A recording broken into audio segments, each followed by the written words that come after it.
It's FWD Champions Day on Sunday at Sha Tin with the Chairman's Sprint Prize, FWD Champions Mile and the FWD QE2 Cup making up the 3 Group 1s with 2 world champions on show as well. I'm Andrew Lejeune. Welcome to our very special Champions Day preview. Pleased to say I'm joined here in the studio by Graham Cunningham and Steve Moran as well. And Steve, one of the world champions I speak of is Santa Ana Lane, currently the world's top-rated sprinter. Yes, 124, which is fantastic that they've made the trip here, and couple him with Beauty Generation, of course, arguably the world's best horse with a couple of recent retirements.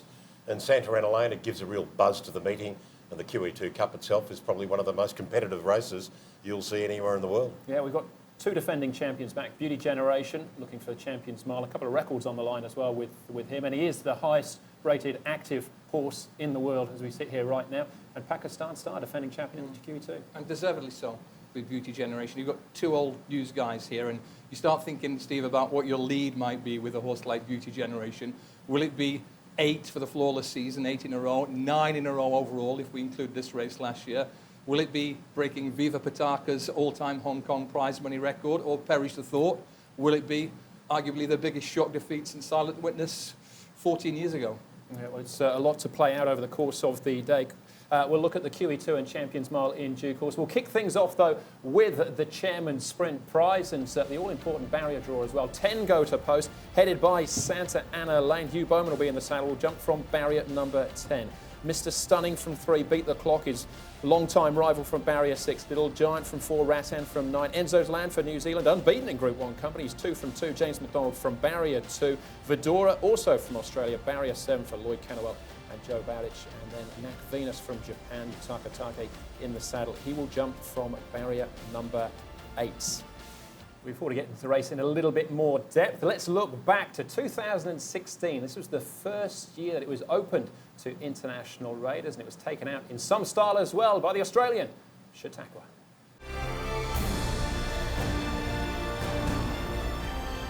What a lovely horse he is. Very strong grey horse. Bit warm around, just on the neck near the breastplate there. Strong hindquarters. He's sort of a tad tense, I suppose. He got quite stirred up. It was very humid over there, and he'd sweated up very bad. And he showed me that he was nothing like what he usually is leading into a race. So that was a big concern for me. And one of the most anticipated races on the calendar here in Hong Kong this season. 2016 Chairman's Sprint Prize, carrying international Group 1 status for the first time. What an amazing field it is. Race 7, Sha Tin set, and they're off, and Chautauqua was clearly the slowest out of the gates. to go on and jump out and drop the bit on me and be 3 or 4 lengths out the back at the start. It was the only time during the race that I thought we couldn't win. 2 lengths away, last of all, is Chautauqua. He's a dozen lengths from the pace, and the pace is hot with Buffering driving through to lead now with Pedophobia. Just Chautauqua being Chautauqua, he does his own thing and he's very quirky and as I said, got to the top of the straight and brought him out the centre of the track, and he changed legs and just mowed it home. It was incredible. Aero Velocity put his head in front from Pedophobia. Strathmore, they're not listening to me. Lucky Bubbles, Chautauqua is winding up. Aero Velocity joined by Strathmore. Lucky Bubbles, Chautauqua still coming. Going to the lead, Lucky Bubbles. Chautauqua, here he comes, the Thunder down under. Chautauqua race to the lead. What a champion! Chautauqua beat Lucky Bubbles. There's not many horses you get that feeling with, and he's one horse that he's shocked me time and time again on what he can do on a racetrack. And in Hong Kong, it's probably one of the most exciting wins you'll see over there. And that was like winning a gold medal at the Olympics for us. You know, it was we were representing our country and we come out on top. So it was unreal. An amazing performance, lives long in the memory. And Santa Ana Lane, I suppose, to a certain extent, is going to be trying to do something similar. Barrier 10, they'll drop in, they'll want tempo, and they'll be trying to come over the top of the lane. And he has the same sort of finishing thrust, and of course he comes via competition in the Newmarket and the TJ Smith, which is precisely the races that Chautauqua contested before he arrived here. He is a fascinating horse in the sense that through the first half of his career, he was a decent animal, and we all thought he was pretty handy. But I think we just have to accept that in the last 18 months he's gone to a new level. Whatever the reason for that is, I'm not exactly sure. It might be as simple as physical and mental maturity, but I look at him and I would say to you that of his past 8 runs, he's won 5 of the 6 that were absolute targets. Two of the others were fresh runs where I suspect he went in a fraction underdone, and the other was the Everest on a very, very bad track, very heavy track. So his record's nearly flawless in this past 12 months or so. It would seem that Connections have taken advantage of the very generous odds that have been on offer about Santa Ana Lane in the past, because he has gone round. 7.5 he was in the TJ, and he blew them off the track. He will not be that price on Sunday. He's been 25 to 1 for a couple of his big wins. Don't expect that this weekend. He can run destructive closing splits. And my slight reservation, and I want to ask Steve about this, does he really need a hard gallop to run at, or is he versatile in that regard? Oh, I think he would certainly be better suited by at least a genuine tempo. If they really backed off, say from the 8 to the 4, and he was giving them 6-length start, that could be a little issue. I would think that the Japanese horse might take it up, Mac Venus. He pushed forward last start, drawn wide. I think had he drawn in, he probably would have led. He generally races on speed, and I would think that, Beat the Clock and Mr. Stunning are not going to nurse. I wouldn't have thought. I think they'd both be anxious to be trying to put the race to bed from the top of the straight. But it's all very problematical, isn't it, how this unfolds? Last 5 winning distances in this race, half a length neck, short head, neck. So if we get a steady gallop, we could have a fairly chaotic finish. But I wouldn't worry about this horse having travelled to Hong Kong. He's travelled thousands and thousands of miles across different states in Oz, hasn't he? Yeah, certainly has. Often by aeroplane, often by road, which would be a similar trip. 9 hours by road from Sydney to Melbourne with a horse, probably a fraction longer. And I think he'll cope with that. Sam Friedman, who I think we'll hear from, said that he just is one of those horses that copes with everything you throw at him. All right, well, let's hear from Sam. Let's go inside this Santa Ana Lane camp with Sam Friedman. Sam, Santa Ana Lane, how's he settled into Hong Kong since he arrived here?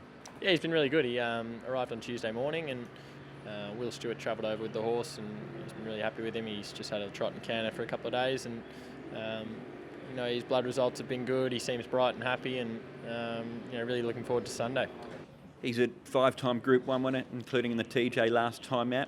Are you coming here with the best horse in the race, do you think? Yeah, we think so. Look, we think he's got the ability to run sectionals that most horses probably can't, and if he produces what we know he can and what he has, in his 5 Group 1s, then he'll be hard to beat. But bearing in mind that, it's an international Group 1 and we're away from home, and there's locals here that know the track well, and they're seasoned and ready to go. So, but our horse is in good order. So certainly some quite confidence, I think, about Santa Ana Lane. What can beat him then possible? Let's stay in Australia. Vidora, she's coming via Dubai. Good run there behind Blue Point. She's a 2-time Group 1 winner herself. Yes, she is. I think we've probably seen the best of her. Her run in Dubai was satisfactory, but beaten a clear margin on a track which was surprisingly softish, even though they ran quick time. She would certainly want a genuine tempo in the race. I'd be surprised if she could win, but she's a very, very genuine and quality sprinting mare. We've sort of talked about Nac Venus, but Enzo's Lad is another 2-time Group 1 winner. In terms of romance, it would be hard to beat this story. I don't think he's particularly good enough, and I don't think he's going to lead. Having a quick chat with his trainer, Michael Pittman, this morning, he said he's a bit too lazy to actually do the donkey work himself. He'll want to lead, and Nac Venus might be the one to give it him. Good luck to him. It's great to see this cosmopolitan field, but I think we can look around the market leaders. All right, the home team then, Beat the Clock and Mr. Stunning, very closely matched, but Ratton rolled the pair of them last time. Yes, I thought it was a resolute win. He was there to pick them up, and he kept chasing. I know he had the 5-pound advantage, but to me that's only highly significant if every other factor is equal. If he's continuing to improve Ratton, which he may well be, given the switch back to sprinting trips, he's certainly not out of it. But the records of these two horses, Beat the Clock and Mr. Stunning, that's just amazing, isn't it? They say they're not machines. High-class horses tend to be very consistent. And look at these two. It's 3 each and a dead heat so far. This is Mr. Stunning and Beat the Clock. The dead heat tells you the tale of two very closely matched horses. There's never been more than a third of a second between them. Beat the Clock has come out slightly the better in the last 2. But Mr. Stunning, I think, he sort of dug his own grave last time. 21.64 middle split. Just left no room for error at the closing stages of the race. That opened the door for Ratton, who's very, very powerful off a strong pace. I think Mr. Stunning and Beat the Clock may well beat Ratton this time, and there'll probably be that much in it again. I think Mr. Stunning might just have the edge. All right, $16 million on the table, Steve, for the chairman's sprint prize. Who gets the lion's share? Well, I have to tip Santa Ana Lane. I'd be run out of my home country, Australia, if I didn't. And look, I think if he turns up, as he turned up for the TJ Smith or any one of other 4 recent Group 1 wins, he can beat these horses. Mr Stunning beat the clock, very little between them. And I'm a little curious about this talk of, perhaps the Hong Kong sprinters aren't as good as they once might have been. I wonder whether that's actually a reflection on the numbers, just that a few that have gone missing, high victories and honky prawns. Does it make beat the clock and Mr Stunning any less than extremely high-class talented sprinters? I don't think so. I think Ratton's got a little chance as well. Santa Ana Lane the one to beat, Graham? Well, it's a fairly simplistic view. Ask yourself this. Could Mr Stunning or beat the clock have won the TJ Smith in the way that Santa Ana Lane did? With all due respect, I'm not sure they could. I have to go with the Aussie here. Mr Stunning beat the clock and Rattan for 2, 3 and 4.